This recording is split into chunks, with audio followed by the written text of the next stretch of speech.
Good morning, everybody. How is everybody today? We've got our super duper teacher, Kurt, Elevate Your Bridge with Kurt here on Learn Bridge Online. So, hi, John. John from Cyprus. So, just our reminders before we get started. For tech help, try reloading the page first. If that doesn't work, refer to the email that was sent about half an hour ago. There's a backup link on that. You can just click on that. You can click on the support link at the top of the page. Click here for support. That'll give you some tips on what to do. And don't panic. If you can't get on, don't panic. There's going to be a replay of the lesson posted in your lesson library so you can rewatch it. So, have we got Mr. Kurt with us here today? I could see him flashing hands on. There he is. Yes, I was just doing a little. I was getting everything ready to go, and I realized when I signed into BBO, oh, I didn't load the hands. Minor detail. I better do that. It was loading an empty folder, which doesn't do. Oh, funny games, yeah. Okay. So, our question today. Are you ready for your question? Fire away. Okay. Yeah. If you could be the best in the world at something, what would it be? Let's see. So, something I haven't done for a very long time is play golf. And as I have told people before, I actually learned bridge around the same time. I got started with bridge about the same time I got started with golf. And I never took any kind of formal lessons at either. And it became quickly apparent that I had a chance to get better at one and that I was fairly hopeful. Here I am still engaged with bridge. But I do think it would be that it would be pretty cool to be a really good golfer. The best golfer in the world with a green jacket. The green jacket, yeah. A green jacket, yeah. Yeah, I want to, I'd go over to the UK and try some of that, that link style, like where they play the British Open, with all the wind and the, and the less than optimal conditions. So. I actually visited St. Andrews once, and it is just flat and brown. There's nothing there, and that's how it's supposed to be. You see these where we're here in the U.S. Killing off the water supply to make sure that everybody's fairways and greens are so lush and green and all that. And I always thought, I'm like, you realize the game was not actually designed that way. That it was designed to be a little more of a challenge and a little more rough. And somebody was we're not going to the art gallery here. So the game is not a walk in the park sort of thing. Yes. Well, I think golf would be much more frustrating than bridge. Oh yeah. It's they are both capable of creating tremendous intense frustration. Yes. But oh, yeah. That's great. Okay, one more quick question then. Does round or square pizza taste better? Round or square? I mean, with square, you've got the four corners, and I like crust. I mean, to me, a good pizza is about a good crust.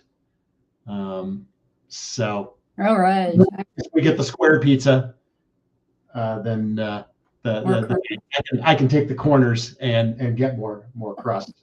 Although I'm sure with the round pizza, I should be able to get my fill of crust that way too, right? I'm sure that's probably just as easy. You've got like 4x4 pieces. Okay, it's time. It's time. You want to start the recording there, Kurt? Yeah, why don't we do that? Let's get the recording going and okay. This, hey, Sean, a Canadian. Oh, and John's Scottish. John's played on many good Scottish courses, he says. His best hole was 19. All right. Here we are. Okay. We're live and ready to go here. So good morning, afternoon, or evening, everybody. Welcome to Elevate Your Bridge with Kirk Solop here on Learn Bridge Online. So we're glad to see everybody, whether you're watching the replay or whether you're with us on at the class here. And we're just all here to learn together. And Kurt is a great teacher to learn from. So my next question to Kurt is, do you have an unusual lesson for us today? A little bit. There will be lots of unusual.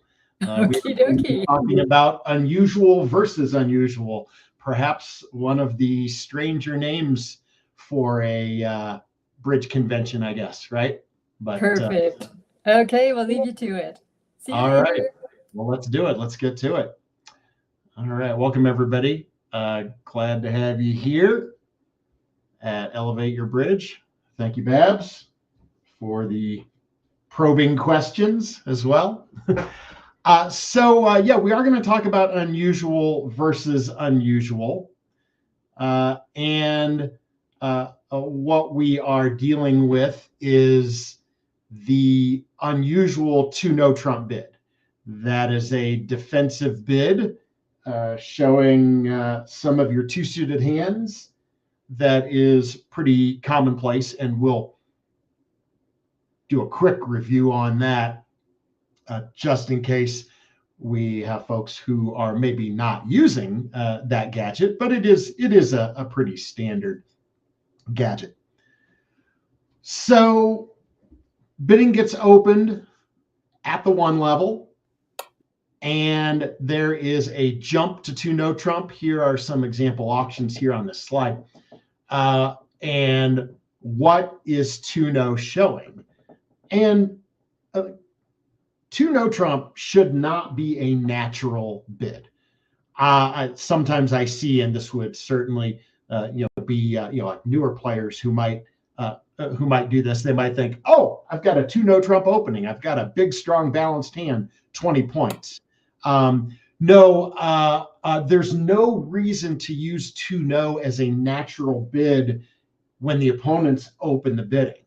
And the reason for that is we have both a 1-no overcall available, or we can double and bid no trump, and that will handle all of our strong balanced hands, right? The typical range for the 1-no overcall is like 15 to 18. If you have a stronger balance hand than that, then you start with double, and whatever suit partner picks, you then correct it to no trump at the cheapest available level. And that's how you can show your 19, 20, 21, and even stronger hands that are balanced. And so instead, we're using 2-no trump to show various 2-suiters. And yeah, as Shauna has indicated here, the 2 lowest ranking unbid suits. And so we see here that when there's a 1 club opening by North, when East jumps to 2-no trump, that shows diamonds and hearts, the 2 lowest remaining suits. At least 5-5. This is not a convention to fool around with in terms of don't do it 4-4, don't do it 4-5, be at least 5-5. You can be more distributional, but you cannot be less distributional.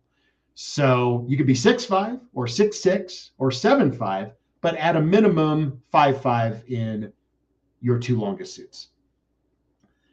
We have the diamond opening. This time it's going to be clubs and hearts that are the 2 lower ranking remaining suits. And then 1 capital N here to indicate either major, whether the opening bid is a heart or a spade. The jump to 2-no is going to show the exact same thing, and that's going to be both minors, right? And when we talk about strength, I don't want to get too much into this.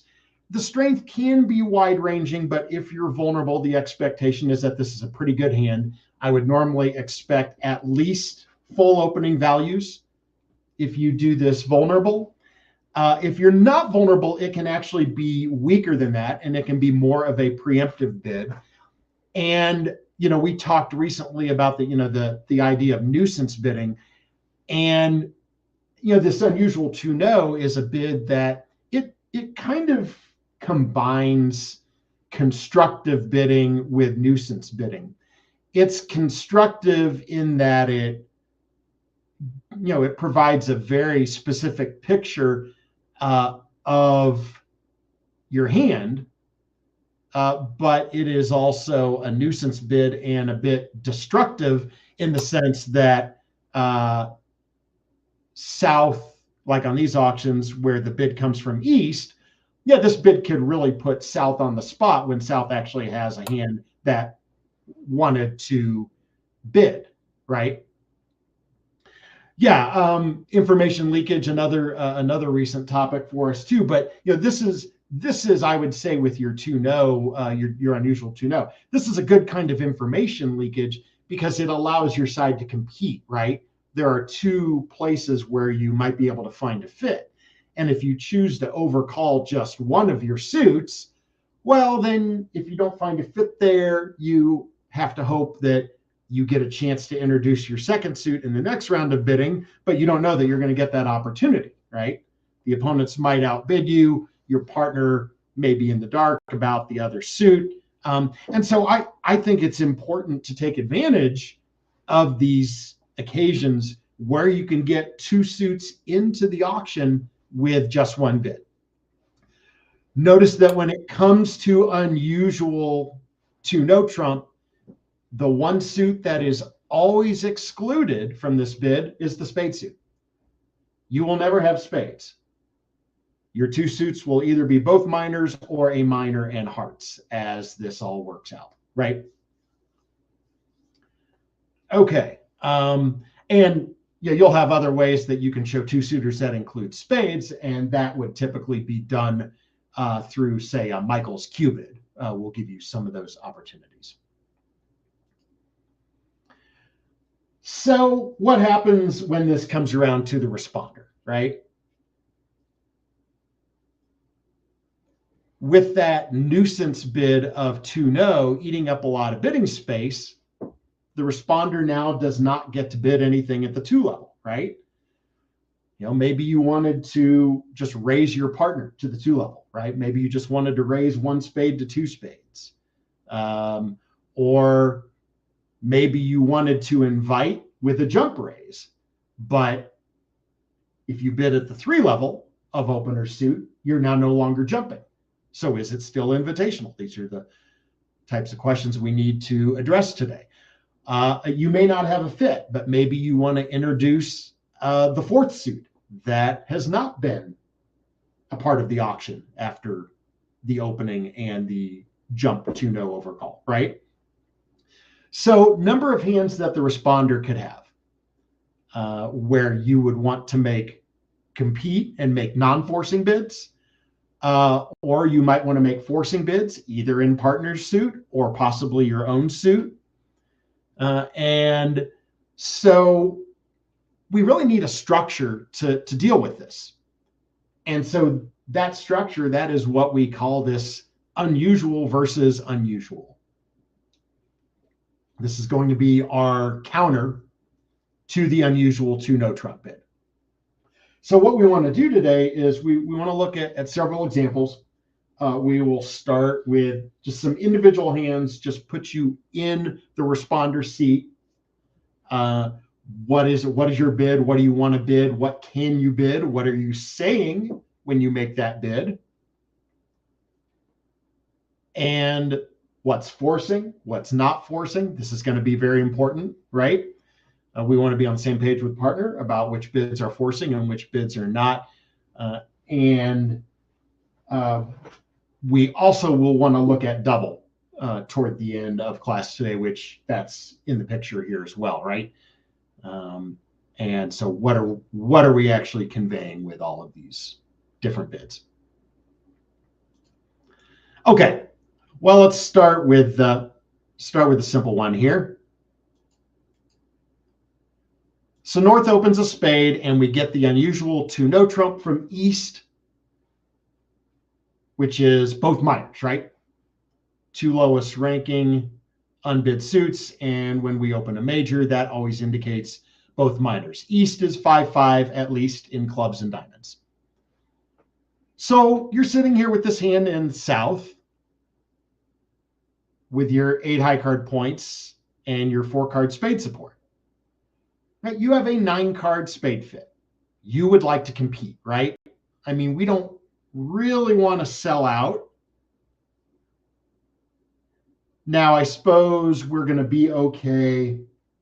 I mean, we could pass, right? Because when we pass, what's going to happen is West is going to pick a minor, whatever is the best fit. That will guarantee we get another chance to bid. I suppose we could pass and we could let this come back around and then support partner. That would be one possibility. But I would rather support partner right away, as long as I could do that in a non-forcing context, right? Because this is not an invitational hand. We are at least a couple of points away from being invitational, right? And if we bid 3 spades and we don't have this agreement in place with partner, partner might see the 3 spade bid and said, oh, partner raised me to the 3 level. That's invitational with 4 card support, right? As if it had gone 1 spade past 3 spades. And now your partner might carry on the game, and you don't really want your partner doing that without extra values, right? Not when you only have an 8 count. So the idea is we want to compete, we want to support partner spades, but we would like the opener to be able to pass. Let's see, question from Shauna. This would relate to the advancer, Shauna, the person who has to deal with the 2-no. I mean, it is essentially forcing. Now, obviously, if South bids, West is off the hook, right? One thing I can tell you, sometimes if it's a misfit type of hand, if this 2-no rolls around to West and West is like, ugh, I don't like either minor, I just want to pass 2-no. That's a really bad idea. As much as it may hurt, you should take a preference if you have a preference. If you're, no matter how lousy your hand is, or even if you have a spade stopper and you think, oh, maybe 2-no, maybe no trump will be okay. Very rarely would it be a good place to play, right? Remember, East is showing a 2-suited hand, at least 5-5, possibly more distributional, and it's just not a hand that is no trump is just not going to work very well in those situations. So it is best to take a preference, but if you have a really lousy hand or you don't have a fit, I would certainly be glad if I'm West for South to come in and bid something and let me off the hook of having to deal with partners 2-no. So you can bid 3 spades with this hand. You can make a free raise. What does your 3 spade bid show? It's less than invitational. You have spade support. You've got a few scattered points. You're probably in that 6 to 9 kind of range.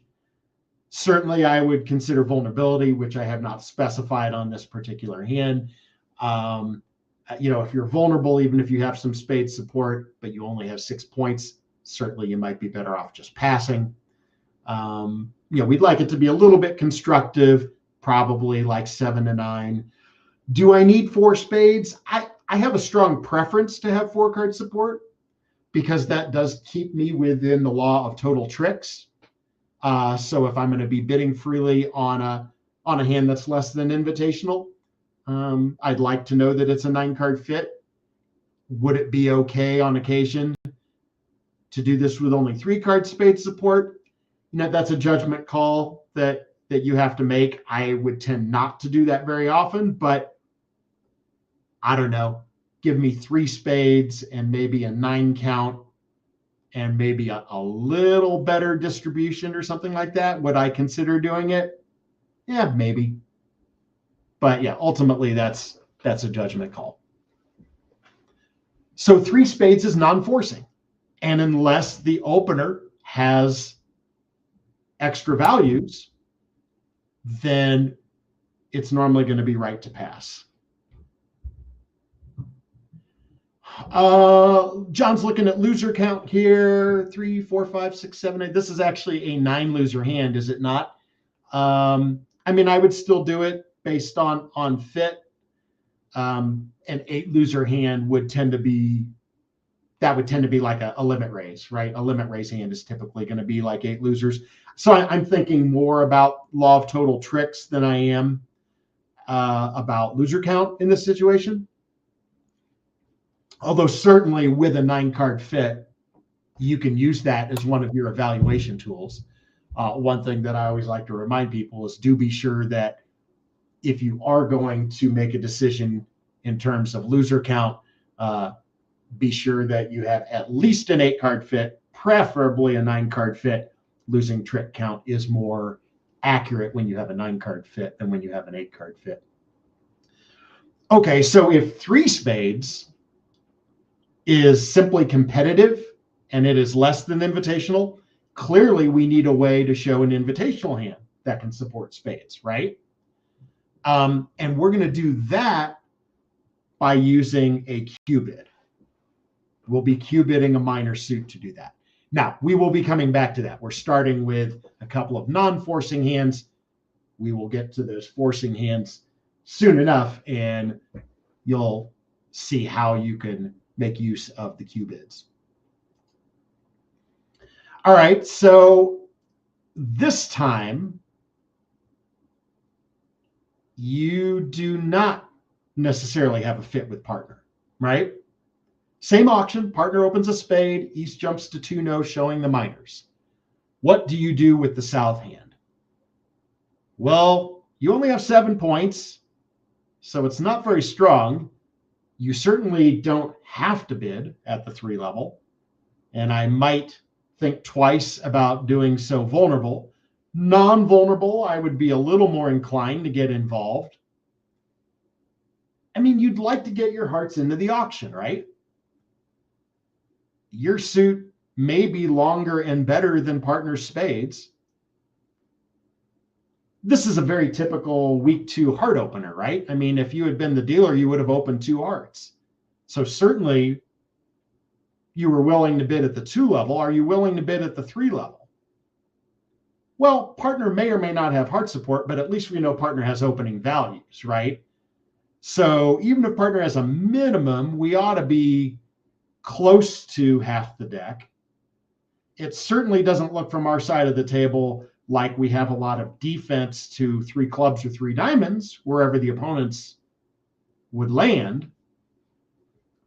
I'd like to get my suit into the auction, but I'm a good king shy of being invitational, and I really don't want North bidding again with a minimum hand. If partner did bid again with a minimum hand, I would want to have a good fit, and that North hand would need to probably have some shape to it. So the question is, can you get your hearts in? Is that too much? Is that too rich? Well, I think you are okay getting your hearts into the auction if in the process you can tell your partner, I have nothing more than long hearts and a less than invitational hand. And I really would like you to pass unless we have a great fit, right? Now it looks for all the world like a 3-heart bid should be forcing, right? I mean, we think of unpassed responder, new suits, especially at the 2 level, the 3 level, right? We think of those as forcing bids because they normally are. But if you're playing the unusual versus unusual structure, you can actually bid 3 hearts right now, and it is non-forcing. Why is it non-forcing? Because we are going to be able to show a forcing hand with hearts, and forcing would be invitational or better strength. We're going to be able to do that using a Q bid. Wild, huh? Now, and this does bear discussion with partner to make sure that we are following the unusual versus unusual structure.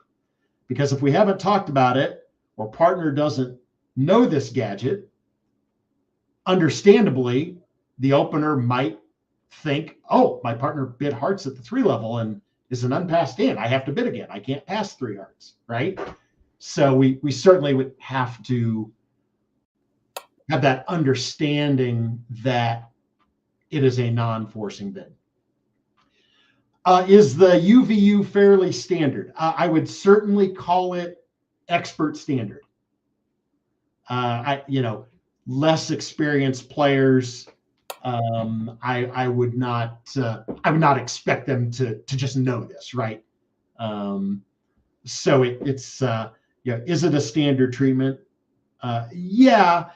Now I will say this, don't want to muddy things too much. Sometimes, and you'll see this when we get into the Q-bid portion here in a moment, there are sometimes partnerships do have different understandings of how they use the Q-bid. And I don't know exactly, I don't know that it matters which way you play your Q-bids as long as you are on the same page. But I'm going to introduce the way that I normally play the convention and what I know to be most common. So yeah, let's talk about some forcing situations. Okay, a little different auction. We have a minor suit opening by partner. Now it's a diamond. East has jumped to 2 no trump to show clubs and hearts. So what are you going to do with this hand shown where you have 11 points and 5 card diamond support? Well, this is an invitational hand, right? You would like to invite game. And you would presumably be inviting game while showing a diamond fit, right? I mean, yes, your hand is generally balanced. I suppose it could be an invitation and no trump. But what we tend to do with these hands is we would invite game in diamonds. And if partner is accepting the invitation, hopefully partner can accept with 3 no trump, just because we would rather try to take 9 tricks than to take 11. On the other hand, North might have a very distributional hand with extra diamond length, and maybe 5 diamonds is in fact in the picture. In some cases, maybe it is even a better game to be in than 3 no, especially if we're wide open in one of the opponent's suits that they're showing length in, right? You might think, oh, I can bid 3 diamonds. But remember, based on what we just discussed with those non-forcing bids, 3 diamonds is non-forcing. And it really should max out at 9, maybe 10 at the most points. And you're a little too good for that. This is a pretty good 11 count, right? You've got 11 actual high card points. That includes 2 aces. I mean, I would call this a pretty good 11. And your diamonds are nice, right? Queen 10, 9, 5th. This should be at least a 9 card fit. Remember that the diamond opening is almost always at least 4. Very rarely would it only be 3. So we want to show diamond support and invite game, right? And I mean, it's really either diamonds or no trump on a hand like this, right? I mean, we can't have a major suit fit. I don't think. Partner didn't open a spade, so it doesn't look like we can have an 8 card spade fit. East is showing clubs and hearts, so we certainly eliminate the suits that East has length in. We wouldn't want to play there. And that's why 3 clubs should be a Q bid, right? And when we make a 3 club Q bid, okay, we are Q bidding, we can call this a Q bid. Yes, I understand East didn't actually bid clubs, and maybe people think of, oh, when East overcalls 2 clubs, then we cubit 3 clubs with this hand, right? Well, you're essentially doing the same thing. East didn't actually bid the clubs, but East showed club length. And therefore, 3 clubs is in fact a cubit, right? So if you bid 3 clubs at this point, you are saying, partner, I am invitational or better with diamonds. And notice that when you bid 3 clubs, that the opener can always sign off at 3 diamonds, right? We don't have to go past 3 diamonds on this auction if opener has a minimum and isn't interested in going any further. And then that's probably where we belong. Now, the more difficult proposition is if we do want to play in 3-no, it could be a little bit tricky to get there because the stoppers in each of their suits may be in different hands, right? Like if you were thinking about 3-no with this hand here, you'd say, all right, I've got the ace of hearts. That's a guaranteed heart stopper, but I've got these 3 little clubs. I need North to have a club stopper if we were to end up in 3-no. So, you know, that there's a reason that they are making that annoying defensive nuisance bid of 2-no, right? It makes it a little tougher when we do have 3-no to make sure that that's where we belong. And there might be a little guesswork when it comes to stoppers, right? Because we can't really easily show all the stoppers and stay below 3-no, right? Like, what if North has a club stopper but has nothing in hearts? And North might be afraid to bid 3-no. And here we are saying, oh, well, we're not worried about hearts, but we are worried about clubs. So I understand that it may still be difficult to have an entirely scientific auction here. And there may be a little guesswork, and you may have to gamble a 3-no trump bid here and there when you are going on to game, right? But we do certainly have the option here to sign off at 3 diamonds. And if North just goes back to 3 diamonds, I'm certainly not making another game try with this hand. I'm going to trust partner and say, okay, we're not going to 3-no. We're not going to 5 diamonds. Let's just stay right here. Okay. Why is 3 clubs a diamond raise? I think we should answer that question. So the way unusual versus unusual works, typically, again, some partnerships do otherwise. The lower ranking Q bid corresponds to the lower ranking suit that our side might play in, right? If they're showing clubs and hearts and we play in a suit, we would only consider, I hope, consider playing in diamonds or spades, right? I don't think we want to play in a suit where we know one opponent has at least 5 of that suit, right? So that's what we're going to do with our 2 Q bids. We're going to have each of the 2 Q bids correspond to these other 2 suits. And the way that it is normally done is to have lower ranking Q bid equal lower ranking suit for our side, right? So a 3 club Q bid is specifically going to be a diamond raise. Make sense? This is the one part of the unusual versus unusual that gets a little tricky, right? You know, you're gonna stop and think at the table for a minute and say, okay, wait, let's see. I have 2 available Q bids. What am I doing here, right? Which Q bid do I need? Because the Q bids have different meanings. Yes, a bid of 3 clubs and a bid of 3 hearts. They're both forcing here, but they're forcing showing different hands for responder. And so that's where we need to make sure that we are in sync with partner here. Okay, so here's one where we can do the other Q bid. Auction begins the same way. A diamond by partner, 2-no showing clubs and hearts once again. Now this time you're game forcing, you're not just invitational. So we want to be in game. We have a full opening hand, partner has already opened. We'd like to be in game. We also wish that East had not gotten in the way. I mean, I can sort of plan out an auction here, right? I wanted to respond to spades, see if partner had 4 spades.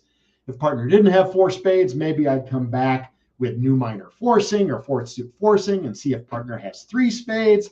And we have a nice exchange of information and we figure out which game we belong in. Is it 4 spades? Is it 3 no? Is it 5 diamonds possibly, right? Those all seem like potentially viable game contracts for us.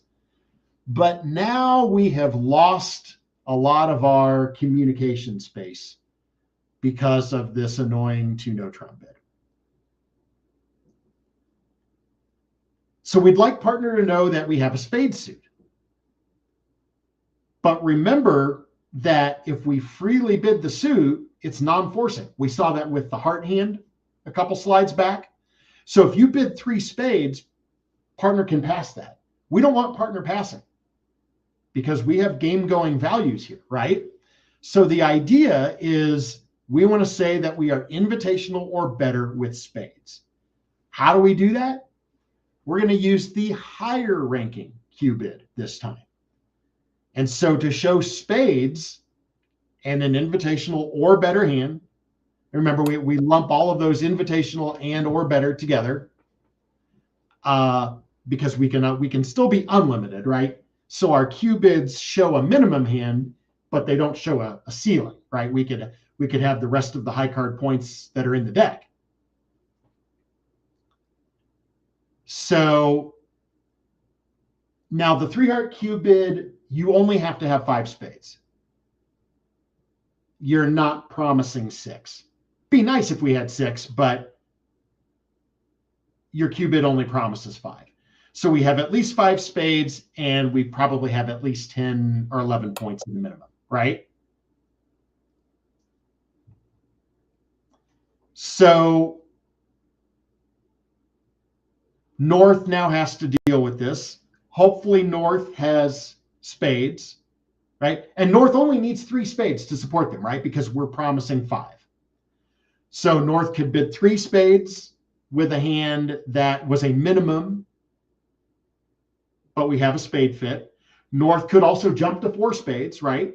That would be saying, oh, well, even if you're only invitational, I accept, and we have a spade fit. Now, the bigger problem for North is, what if you don't have spades? And this actually gets to Jane's question here. Might North have to default to 4 diamonds? That's certainly possible.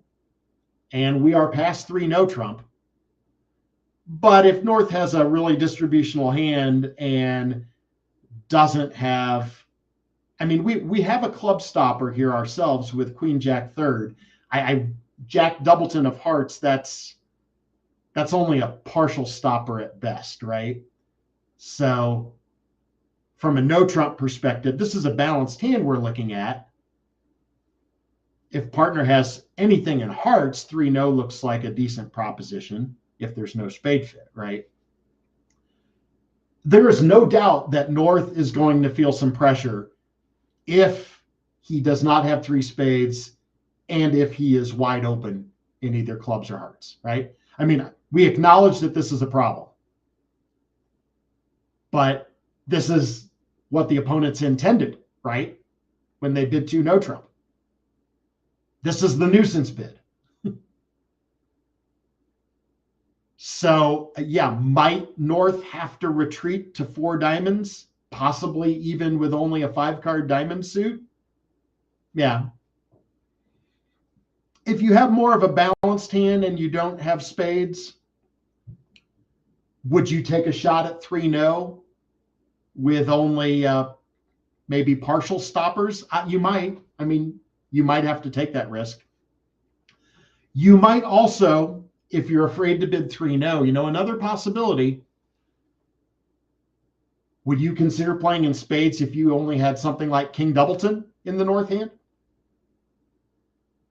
It might only be a 5-2 fit, but it could be better than playing no trump if we're wide open. in one of their suits, right? So yeah, I mean, North may have a sticky decision. There's no way around that. But hopefully we can either play spades or find our way to 3-no. So suit above the Q bid, John has asked about what okay. I see. That's what that's going to be a mnemonic here for remembering which Q bid to use.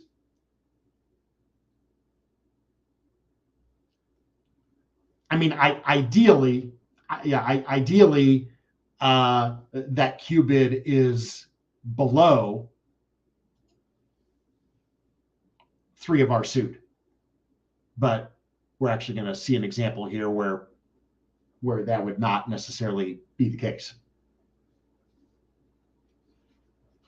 So there you have it, right? You have non-forcing bids. We have forcing bids. And I think what we want to do now, why don't we go ahead and go to the table and do some more of this where we can look at all 4 hands and kind of go through the auction and see how things would develop. Okay, so North here, minimum opener with 5 spades. We'll start with a spade.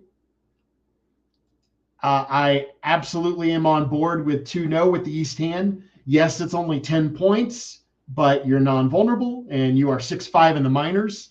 And this is the type of hand that is really, I think, exactly what the unusual 2-no trump was meant for, I think.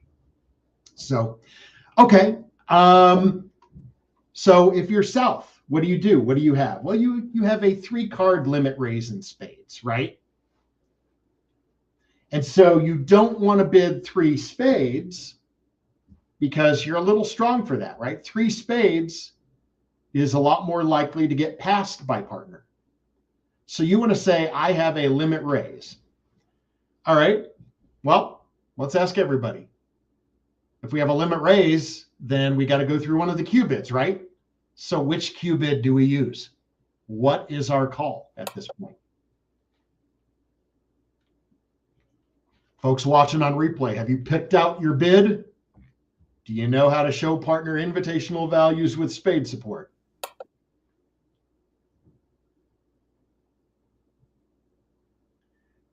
So 3 hearts, as John has posted here, remember 3 hearts is going to be natural. That is the 4th suit on this auction. That is the suit that is unaccounted for as of yet, right? So 3 hearts actually isn't a Q bid because East isn't showing hearts. East is showing clubs and diamonds. So Jane is saying 3 diamonds here. And why is 3 diamonds the spade raise? Because it's the higher ranking Q bid. So 3 diamonds is invitational or better with support for partner. If you wanted to show invitational or better with hearts, that's where you would use 3 clubs instead, right? So clubs corresponds to hearts, diamonds corresponds to spades. We're just following suit rank on that. So you can see where it would be easy to mess this up, right? I mean, it makes sense, and when we have time to think through it, oh yeah, makes perfect sense. But it would be very easy to slip on one of these auctions, right? Does this have to be alerted? I don't believe so. I don't think there's any harm in alerting it. And certainly your opponents may ask about the bid anyhow if they're not quite sure what you're doing. But the general approach, at least according to ACBL, is that anytime you make a Q bid, it's not alertable, right? The thinking is that we would never really want to play in diamonds, right? And therefore, diamonds should never be mistaken as a natural call, right?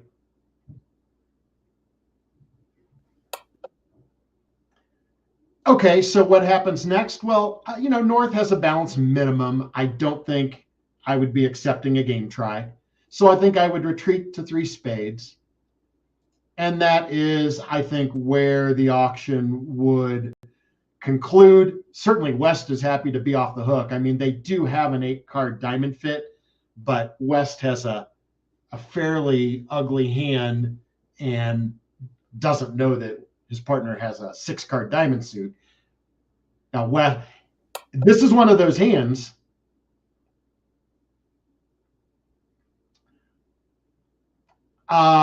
No. So to address Cheryl's comment here, 3 diamonds did not show hearts.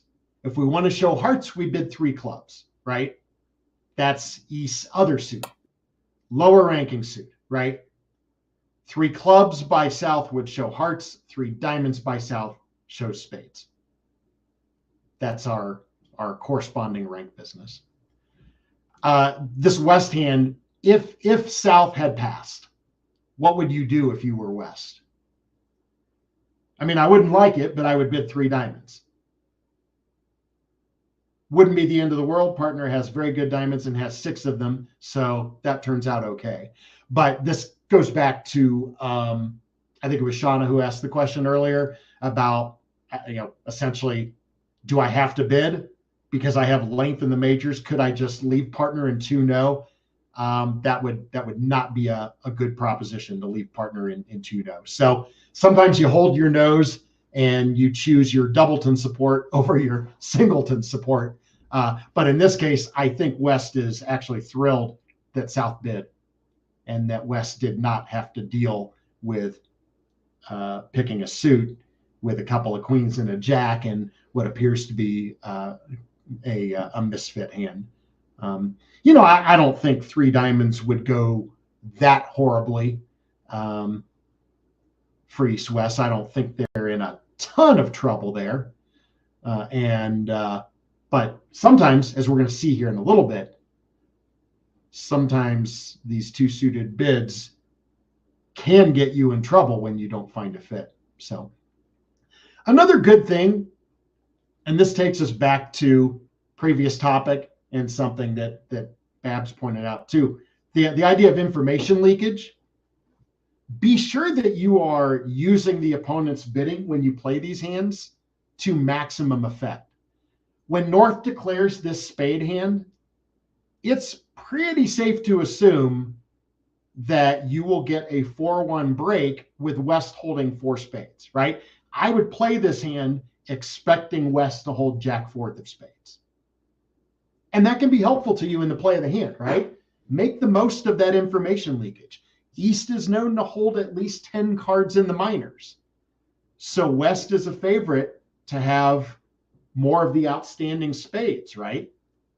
So be sure you keep that in mind when you play these hands too. You're very close to game on this hand. You only have 9 tricks double dummy. I suppose the opponents could slip perhaps and let 4 spades get through. But technically the limit of the hand is 9 tricks. All right, let's try another one.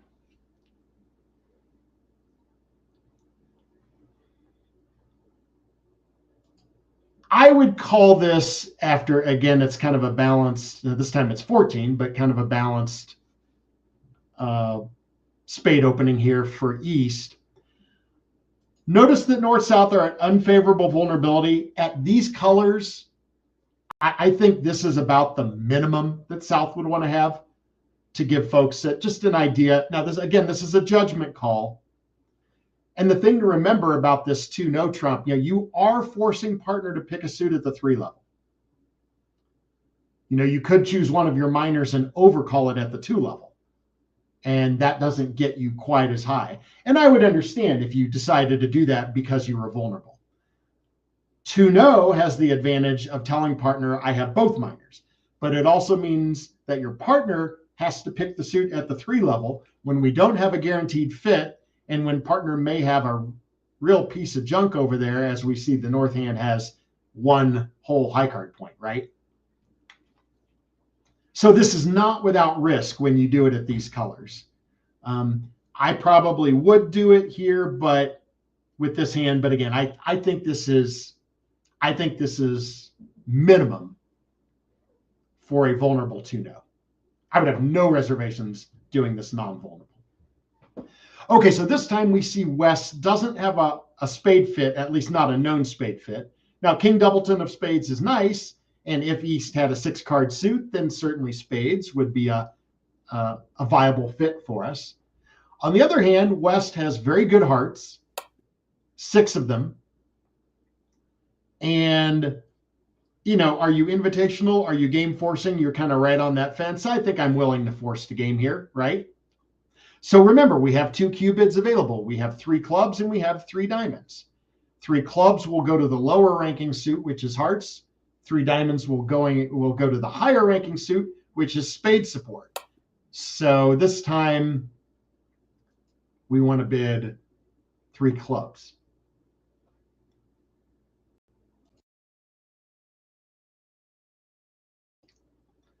So interesting here, I see Shauna has proposed 4 diamonds.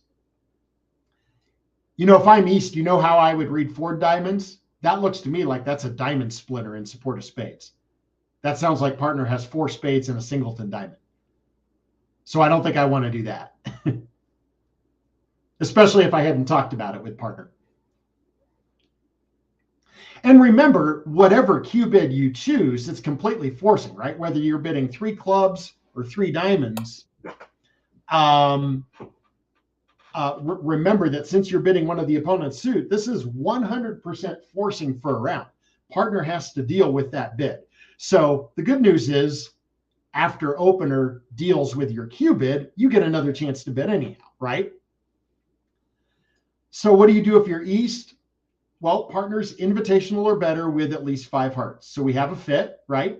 East has 10-3 with a, I think, pretty decent 14 count. You know, there's a 14 count that has a couple of aces, a king, a couple of 10. Now, I'm a little worried about my king of clubs, admittedly, because I think it might be located not so well. I certainly think there's a very good chance that South is sitting over my king with ace queen. On the other hand, notice that it is beneficial to use the cubid, and I would go ahead and take a shot at the game. I would jump to 4 hearts.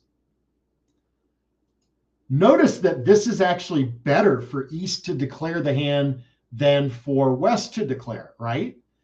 Because what happens if West bids hearts naturally? Well, that's going to put North on lead against a heart contract. And if North leads a club, then it's coming through that king.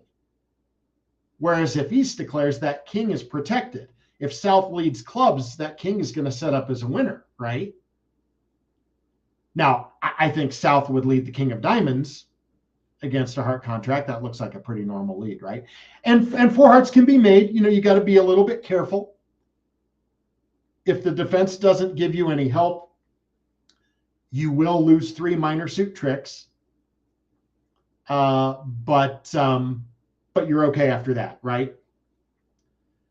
You would either need to try and set up the spades, and we'd have to rough out the jack, right?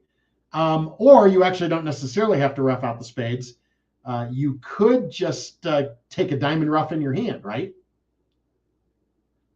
So we could conceivably win our ace of diamonds, give up a diamond, and then rough a diamond. And then we just hope that North didn't start with the jack of hearts and a doubleton diamond where they would be able to rough up bigger. But you do have 10 tricks here. So 4 hearts declared by East, that would be the optimal situation here.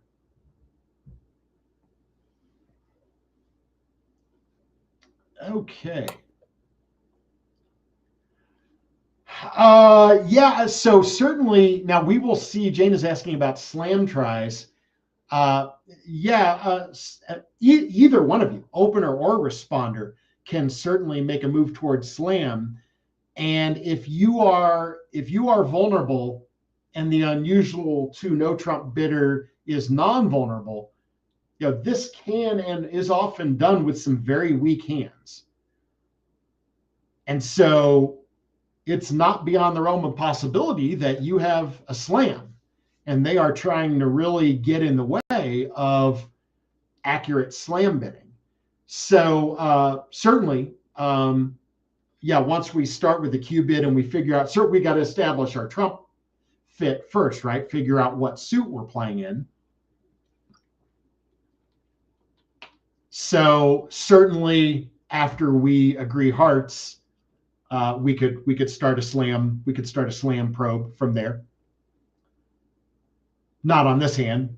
Neither one of us is strong enough, but yeah, that could absolutely be in the picture.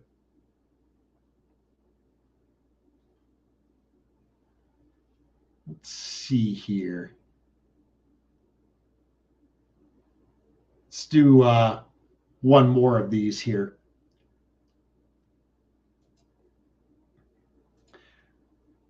Now, this one, again, I think this is a close call because of the vulnerability. East-West are unfavorable. I'm going to go ahead and bid 2-no. I think this hand is just good enough. I'm willing to force our side to the 3 level. If you deem that the hand is not good enough for 2-no, then you can just make a simple overcall, right? So if you're not comfortable doing this vulnerable, and I would totally understand that, I actually would have no problem with a 1 heart overcall here. If you've decided, I don't know if I want to force partner to the 3 level when we're at unfavorable colors. Totally understandable. That has the benefit of safety because your bid is only a 1 level heart overcall. And if partner has a heart fit with you, you're fine, right? Where do you lose by going with the simple overcall? Well, if partner doesn't have a heart fit, but does have a diamond fit with you, you don't know that you're going to be able to get the diamonds into the auction. You might be able to, but who knows where the bidding is going to be when it comes back around, right? I mean, for all we know, the opponents may be at 3 or 4 spades by the time it comes back around, and we will have never gotten our diamonds into the auction. Just so you're, noting the pros and the cons of simple overcall versus unusual 2-no. So North here, this is a little less than invitational hand, right? It's 9 points. The Jack Doubleton of spades, is that a working card? I don't know if I like my spade holding. I do feel okay about the King of Diamonds because I think that West likely has the ace. That's actually good news for our king. Means if partner leads a diamond toward the dummy, that finesse is likely to work. I still don't think this North hand quite rises to being invitational, but I want to compete, right? And so I can bid 3 clubs here. And remember, non-forcing. And that's probably where this one would end. Because I don't see with the balance 13 why South would make a move. I don't think East is going to bid. I mean, yes, there's a double fit.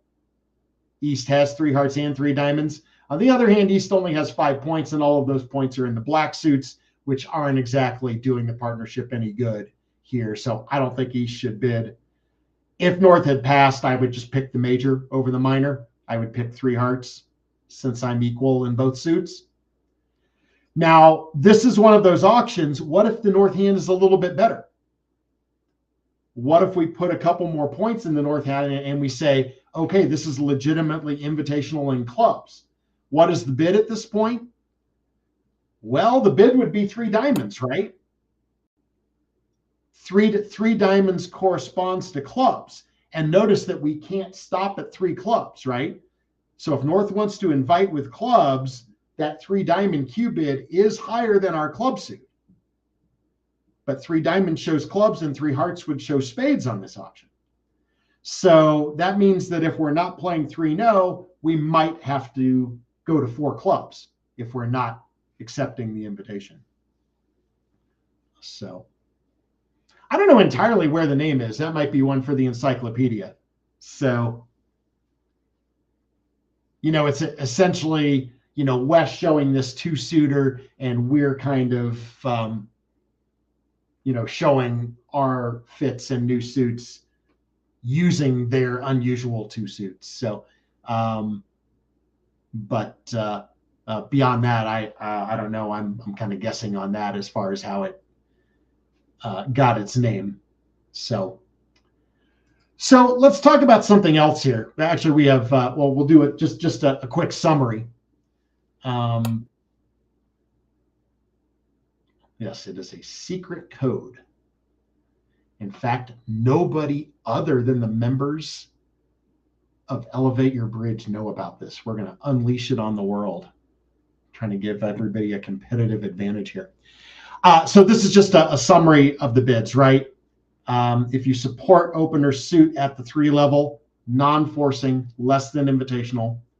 If you bid the unbid suit at the 3 level, again, just competitive and non-forcing, less than invitational. Lower ranking Q bid, invitational or better, with support for opener suit, lower ranking. I should say the lower ranking suit. Q bid of the higher ranking of the opponent's suit indicates the higher ranking suit for our side. So yeah, it's a little memory exercise.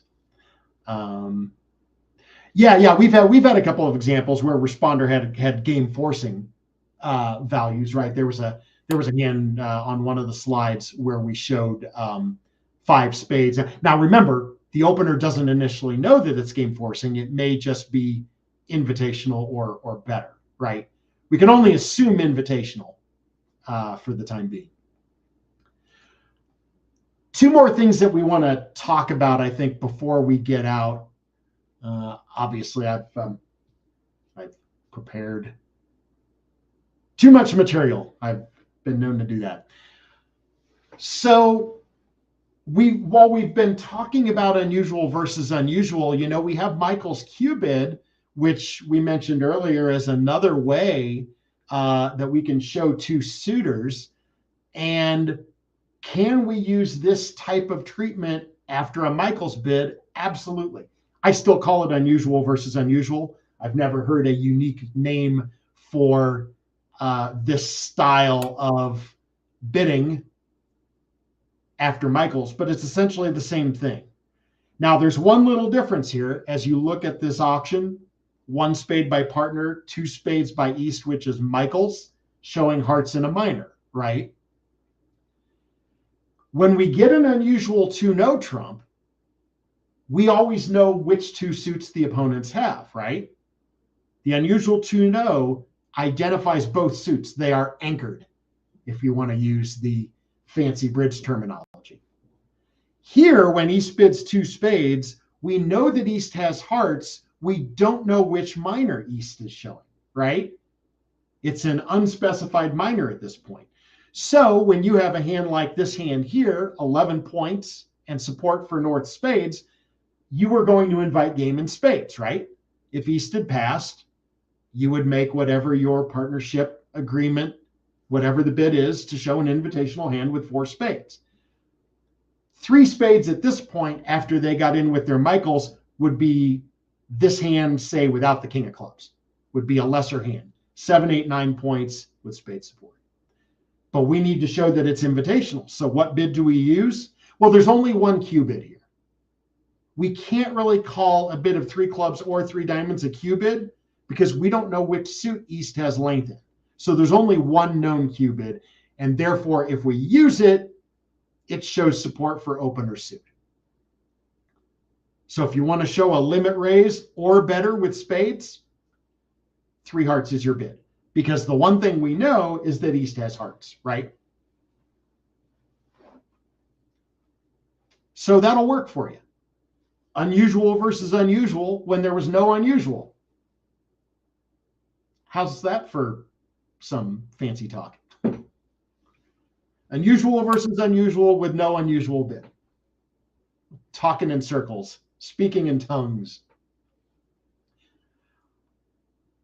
I had hoped to get you an example hand for this, but we do want to, before we wrap up, we do need to mention double because we haven't talked about double and it is important.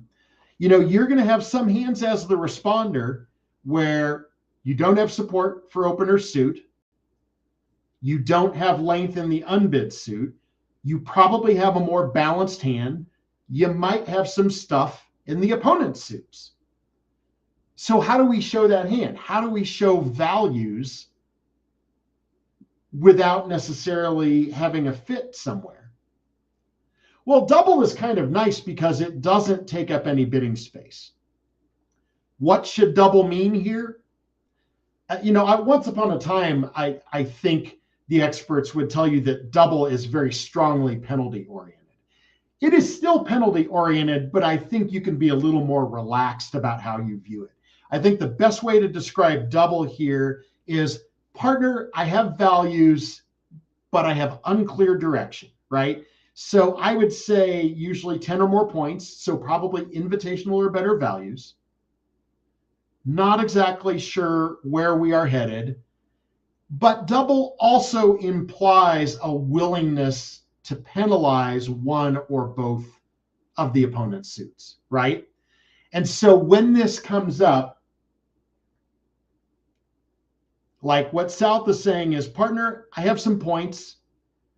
I quite likely have some honors either in hearts or in diamonds, or possibly both, and the opponents may be in trouble.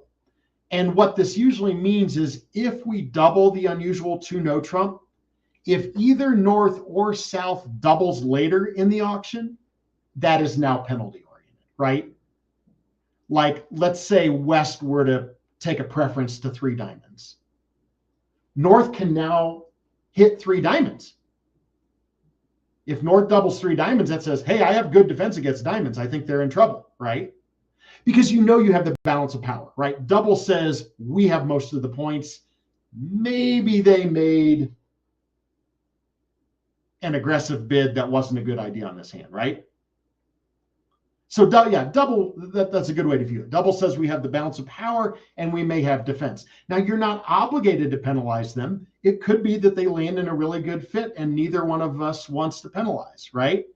If West bids 3 diamonds and North passes, okay, that's fine. North can pass, South gets another bid, and this rolls around. Well, South, if you don't have good diamonds and you don't want to defend 3 diamonds doubled, you're not obligated to double it. Just got to figure out what you want to do. Are you going to bid something now? Are you going to sell out? But yeah, once that first double comes in, subsequent doubles are definitely penalty oriented. And I have collected some nice numbers especially on some of those hands where we didn't have a making game, by starting with a double and penalizing, setting up that opportunity to penalize the opponent. So I probably did not do that last piece justice. We could certainly talk about that more. And maybe down the road, we will do just that. We do need to wind things down for today, but next time, if you saw it there, I think our topic for next week, I want to talk about 3-level responses to a 1-no opening. That was the 1-no ? Or 3 ? Talk about some of those bids, because if you look at the ACBL convention card, well, the ACBL convention card gives you 4 blank lines. What do all those bids mean? 3 clubs, 3 diamonds, 3 hearts, 3 spades. Because there's not necessarily a standard. There are lots of things you can do with those bids. So I think that's what we're going to deal with next time, Babs. Get into something a little different there.